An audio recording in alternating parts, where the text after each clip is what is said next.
Liberdade só para bandido. Veja o que está acontecendo. Suzana Richthofen, Champinha, Marcola, Fernandinho Beiramar e Lula. Qual que é a semelhança entre eles? Todos puderam dar entrevista na cadeia, presos, criminosos. Enquanto isso, nós temos aqui ao lado o presidente Bolsonaro, que deveria estar aqui, mas não está por uma medida tomada pelo ministro Alexandre de Moraes. Que tipo de liberdade nós estamos construindo para o nosso presente e para o nosso futuro? Quando vocês irão acordar? Eu falo vocês porque nós somos um povo. OAB, jornalistas, pessoas que estão aqui nesse congresso, presidentes dessa casa. Ninguém vai acordar para, de fato, o que está acontecendo? Não é uma luta aqui em defesa do Bolsonaro e direita somente, não. É uma defesa da liberdade. Durante toda a história da esquerda, eles fizeram uma narrativa de defender marginais sob o título de direitos humanos.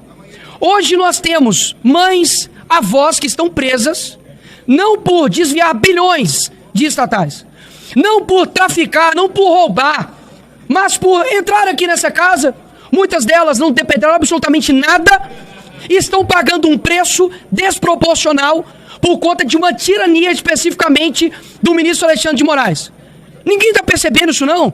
Que uma pessoa aqui dessa casa, chamada Daniel Silveira, avisou tem 4 anos e está preso tem 4 anos, falando que não vai parar aqui e não parou aqui. O que vocês querem mais? Vocês estão basicamente fazendo aquilo que vocês acusaram a vida inteira do Bolsonaro ser ditador. Vocês estão sendo cúmplices do que está acontecendo agora. Ou você acha que a água não vai bater na tua bunda, amigo? Ou você acha que isso não vai acontecer com a tua família? Porque se fizeram isso com o ex-presidente da República, se já prenderam deputados, o que não vai fazer com você, cidadão comum? Se você quer virar um empreendedor, clique no link da descrição. Você poderia muito bem estar pegando a cadeia de 17 anos por ter cometido o grandioso crime de ter furtado uma bola aqui de futebol que o Neymar assinou. Sabe quantos anos esse cara tomou de cadeia? 17 anos. Ele tem uma esposa, a qual eu converso diariamente, tem 2 filhos. Mas sabe por que muitos não ligam para isso? Porque na verdade vocês não ligam para o Brasil. Vocês não ligam para de verdade as causas profundas desse país. E aí a culpa é de quem, Magno Malta? A culpa é do Bolsonaro, que nem está no poder? A culpa é da direita, que não tem maioria aqui nessa casa? Quando a população brasileira vai começar a entender de que a economia é importantíssima? Mas não adianta você ter dinheiro no bolso, você ter uma boa economia pujante, se nós não temos uma democracia, horas. Que democracia é essa que tudo deságua no STF? Ministro Flávio Dino estava decidindo sobre contrato de cemitério. Ministro Alexandre de Moraes foi que mais tomou decisões monocráticas. Ele está em primeiro lugar. Ele tem o dobro de decisões monocráticas que é o segundo lugar. E isso se respeita ao quê?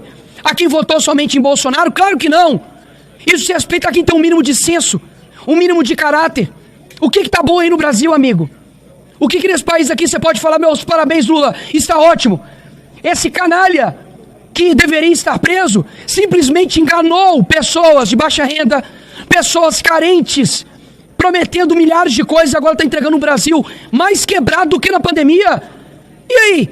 E se não fosse Bolsonaro durante a pandemia, para poder olhar para o trabalhador? Porque eu não sei vocês, mas eu não tenho memória curta, sócios. Quem defendeu os trabalhadores durante esse período foi a direita. Enquanto isso, dizia o Partido dos Trabalhadores, mandava o trabalhador ficar em casa. Por que eu estou dizendo isso? Porque chegou a hora não de colocar aqui um rótulo. Eles estão aqui defendendo somente o Bolsonaro ou a direita. Não, nós estamos defendendo até você, jornalista de esquerda. Porque eu estou defendendo até a liberdade de você ser um idiota. Não tem problema, ser idiota nesse Brasil não é crime. Se fosse crime, a Dilma teria que pegar prisão perpétua. Agora, o que nós estamos defendendo aqui? Que você, cidadão brasileiro, possa ter um país digno, o que nós não estamos tendo agora. E o Bolsonaro é a representatividade disso, é o símbolo disso. Pode falar o que quiser dele, mas ele não desviou bilhões de estatais. Ele não tomou condenação de 400 anos como o Sérgio Cabral. Ele não foi condenado por corrupção passiva e lavagem de dinheiro como o atual presidente Lula. Ele, enquanto presidente, negociou com a Rússia, negociou com os Estados Unidos. Enquanto isso, o bandido do presidente Lula, que falava antes das eleições que resolveria uma guerra, com uma conversa de bar e uma cerveja, agora está querendo botar a culpa de tudo que está acontecendo economicamente no Brasil nas costas de quem nem está mais no comando desse país. A minha preocupação não é com eleições somente. A minha preocupação chama-se gerações. O que nós vamos fazer agora vai ecoar por toda a eternidade. A decisão que você está tomando agora de ficar ao lado certo ou ficar ao lado errado, você vai ser cobrado por isso. Porque no fim das contas, todo mundo aqui tem uma família, todo mundo aqui quer um Brasil seguro, quer um Brasil com saúde, quer um Brasil com educação. Agora eu te pergunto, ano que vem, 18 anos de poder do PT, você vai continuar tomando as mesmas medidas esperando resultado diferente? Você acha que eu estou aqui simplesmente para poder bater o dedo aqui e ganhar voto? Claro que não. Todo mundo aqui está por algo maior do que ele mesmo. Todo mundo aqui está com um processo nas costas, pode ser preso, não por corrupção, não por rachadinha, não por desviar milhões de reais, mas por falar a verdade. E aí, eu pergunto, qual que vai ser a decisão da população brasileira? Ficar amedrontado de não ir para as ruas ou enfrentar um covarde? Ele não tem legitimidade. Quem tem legitimidade, quem teve voto foi essa casa. Ou seja, nas próximas semanas, eu confesso que a nossa intenção é realmente elevar o nível desse jogo. Não vou falar como, mas elevar o nível desse jogo, porque é muito fácil. Nós, como jogadores, fazer o gol e quando o jogo acaba, vem o juiz sem um voto e fala que o jogo acabou e, na verdade, o outro time que ganhou. É muito fácil governar dessa forma, diluindo, extinguindo a oposição. Que o Brasil hoje entenda que o que a gente vai fazer agora vai definir os próximos 20, 30 anos do nosso país chamado Brasil. E aqui eu falo por mim, pelas crianças, pelos adolescentes, por muitos que saíram às ruas no Brasil para poder tirar uma também que fazia parte desse consórcio, que está com seu coração verde e amarelo e não desistiu desse Brasil, porque o Brasil não é deles, esse Brasil é nosso. Valeu, Nico.